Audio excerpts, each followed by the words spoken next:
Would you mind grabbing a 2.5 pound plate right over there? Have you ever had shoulder impingement? It's that feeling you get on the anterior side of your shoulder that literally feels like it's pinching, like all of your joints and tendons are pinching together.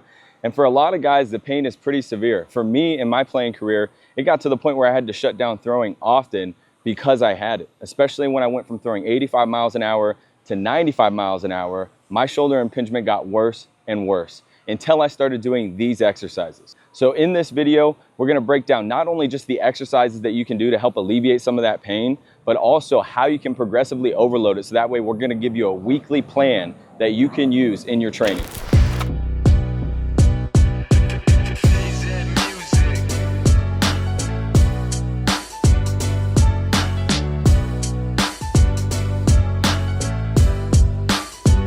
The first thing we're gonna start out with is prone trap raises, all right? So, well, you don't really need a table for this. You can also do this on a bench. But for this, what I'm gonna do, I'm gonna place my head down on my forearm so that way my neck is straight, okay? Now the first move that I'm doing here is I'm actually pinching the shoulder blade back to the middle of my spine. So I'm trying to take the blade to my spine and lift up. Now here's the thing, I'm not gonna actually separate them though. So I'm just doing this demonstration for the camera so that way you know the steps that it's gonna be.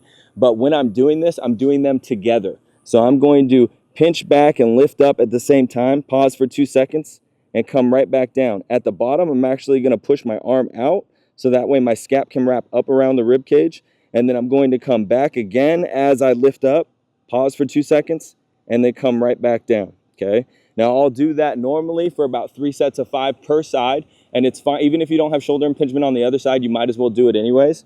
Okay, so one more demonstration, pinch, and then come up, pause, and then come right back down, all right? Now the next one is gonna be a variation of this. This one is actually going to be a T raise, okay? So now my thumb is going to be pointing towards the sky, okay? And I'm gonna copy the same exact thing I just did. So scap back to the spine, lift up, pause, 1/1000, come right back down, okay?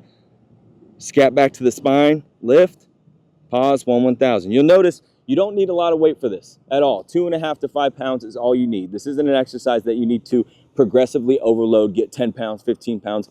That's ridiculous. You don't need all that for this, okay? All right, so one of the reasons why I had impingement a lot, not just because of my scapular dysfunctions, but also because I lacked overhead flexion. So if you lack overhead flexion, this is a really good idea to use. So what I would like to do first is see if I actually lack it or not. So all I'm gonna do is make sure my tailbone is up against the wall, my low back's up against the wall, and then I'm gonna put my head here, and then I'm gonna come back just like this, okay? So this is my stopping point. If I try to go any more, my low back is gonna come off of this in order to compensate, which means I'm not actually getting more overhead flexion from my joint. I'm just getting lumbar extension, which is allowing me to get back, which is not ideal. I have to be able to improve my overhead flexion so that way I can learn how to throw without pain. So here's some exercises that we're gonna go through to help actually improve that, and then we're gonna come back to the wall and I'm gonna show you the difference between what I just did right now and then how I improved it while I was playing. Okay, so to start off, these are going to be prone overhead flexion pails rails. I know it sounds like a lot of science mumbo jumbo. I've talked about this in previous videos, but we use the functional range conditioning system for our mobility purposes. I believe it's the best thing out there, okay? Until somebody creates something new, this is the thing that we use because I know that it works. We've seen drastic results using a modality like pails and rails, okay? So for pails and rails, those are progressive and regressive anticular isometric loading. Bro, what are you talking about, man? All that really means is that you're loading all sides of the tissue, okay? But it's a self-isometric load, okay? So that's why I have a ball in my hand. So when I'm going throughout this exercise, I'm going to be crushing this ball as hard as I can while I'm doing it. That's going to actually stimulate a force concept up here because I'm gonna be squeezing the hell out of it. So I'm gonna be self-loading my shoulder that way. Then as I press into the ground, that's actually going to be my pails, okay? So I'm gonna go backwards hat. All right, now on this, I'm gonna be pressing into the ground really hard at first, crushing the hell out of the ball. As I do this, I'm gonna only do it for 5 seconds for the sake of the video. You can take it all the way up to 8. But what I'm trying to do is imagine there's a weight scale underneath my hand. And as I press this ball into the ground, I'm trying to get that number to go from 0 to 100, okay? 100 is my max effort, all right? I'm trying to get that scale to read high, but I don't wanna go from 0 to 100 as fast as I can. So I'm gonna squeeze this as hard as I can. You can do that right out of the gate. But as I press down, I'm thinking 1, 10, 20, 30, all the way up till I get to 100, and that's when I start my 5 seconds, okay? And I'm pressing into the ground with my whole arm. My rails contraction, so the other side of the tissue, is when I'm going to be lifting up, okay? And I'm gonna hold that for 5 seconds. Right after that, I'm actually going to slide one of these down underneath my arm, depending on how high I get. So if I get super high like this, which I don't think I'll be able to because I lack overhead flexion, then it'll take me right there, and then I'll go through the same contractions there. All right, here we go.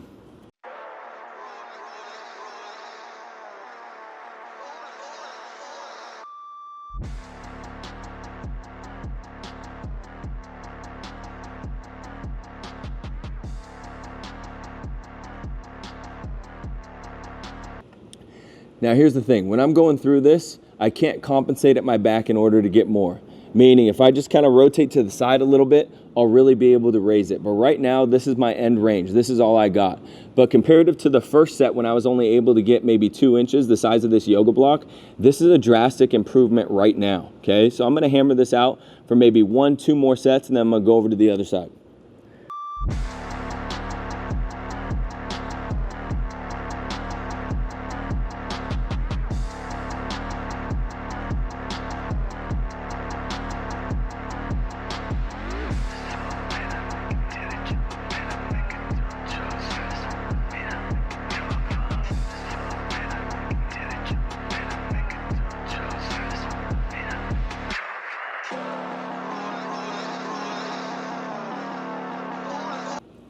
All right, next thing we're gonna be doing is T-spine extension, okay?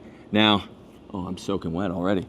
Now, with T-spine extension, this will also help you get into overhead flexion. A lot of guys lack T-spine extension and don't even realize it, okay? So all I'm gonna do here, this is really difficult for me, and I guarantee that I cramp in my upper back, but I'm gonna take my elbows, same concept, pails and rails. I'm gonna jam them down into the ground and then lift up for 5 seconds. Now, if you have great T-spine extension, you may be able to place blocks underneath your elbows and kind of do the same concept that we just did, but I already know I'm not gonna be able to. I'm barely gonna get off the ground. But sending this stimulus every day, if I were to do this, would drastically help my extension, which will also help me get into overhead flexion just a little bit better. So, start right here.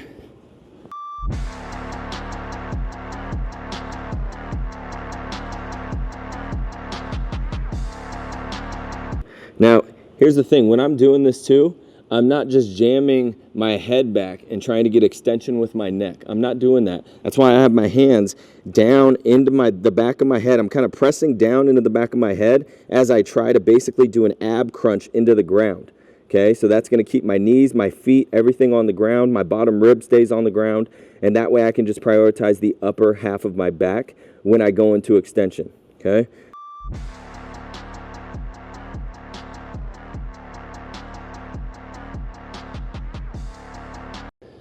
Do your mobilities, fellas. Okay, so for this one, this is gonna be a wall slide with lift off to a swimmer, all right? Sounds weird, I know, but all we're trying to do, as I slide my arms up the wall, I'm not gonna allow my back to move at all. I don't wanna compensate anywhere in here. And I actually like to start my wall slides out with this little pop out action right in here, which is basically like I'm doing a scapular push-up against the wall. So that way my scaps are all the way around the rib cage. And then when I slide my arms up the wall, I'm actually going to get them to come up as well, all right? Which is really important, that scapular movement. As they come up, once I actually lift off the wall, that's where you're gonna get the scap to posteriorly tilt, okay? Which you need for high level throwing and also for overhead flexion. So all I'm gonna be doing right here, pop this thing out, slide them up. I'm gonna slide them up to the point where I feel like my elbows are about to come off the wall, or I'm gonna compensate, which is almost about right now, and then keep sliding, keep sliding, keep sliding. Okay, lift off. Here's the swimmer part, not extending at my spine, coming back behind my head. I feel a cramp in my upper back, which is great. Come back here, push them back to the wall, scaps, push them out to the wall, boom, come right back down. Okay, no compensations. I see guys doing wall slides all the time, and they're just banging stuff out like that. If you don't feel any tension around your scapulas or feel your scapulas actually moving around the rib cage, you're doing it wrong. There's no point in wasting time when you're doing this exercise. So pop these things out, come back. You'll see I'm kind of going up into a Y action on the wall as well, right in here. This is all I got. Push them out right there, no compensations. Back here, there's the cramp again. Low-key miserable, but I'm all right. Come back to the wall, scaps back, all right, and then come all the way back down, okay? Now, for this exercise, I would do 3 sets of 5.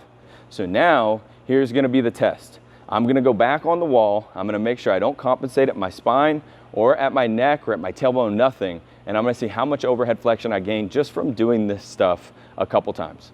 All right, tailbone on the wall, low back on the wall, shoulders up against the wall nice and flat, head on the wall, arms all the way out, come up overhead, keep pushing, boom. I was able to get my hands to the wall. Now my forearms aren't on the wall, but my hands are, and I'm not extending anywhere in my spine, okay? So imagine if I did that progressively on a weekly, monthly routine, exercises like that, boom, you can immediately affect overhead flexion.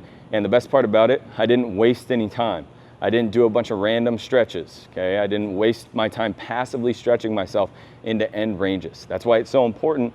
Real mobility training requires an active component. You have to send force to the tissues to get them to respond. Your body only responds to the stimulus that is placed upon it, okay? If the imposed demand is passively stretching, yeah, somebody can passively stretch you up there, but you gotta actively get there, especially during the throw.